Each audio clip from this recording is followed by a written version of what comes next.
On any given day, since I left the Nation, I'm randomly interjecting into editorial meetings things like, I don't always agree with that New Yorker columnist covering New York City, but I think he's pretty smart. Oh, and did you know that he's a former Nation intern? Did you know that the first ever Pulitzer Prize for audio reporting went to a former Nation intern? Damn, that amazing labor reporter who beat us and everyone else to that scoop. Well, did you know he was a former Nation intern?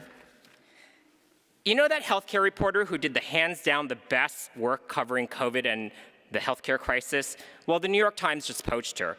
Oh, and by the way, she's a former Nation intern.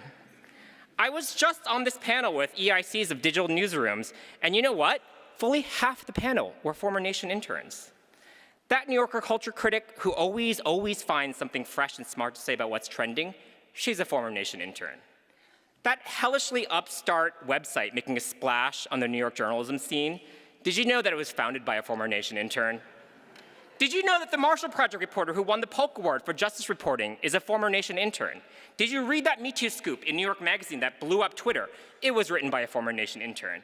That podcast about the conservative movement that everyone is listening to, yeah, that's hosted by a former Nation intern.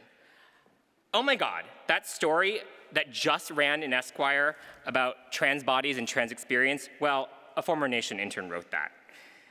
I was just meeting with our partners at ProPublica, and did you know that there are half a dozen former Nation interns there working as reporters and researchers?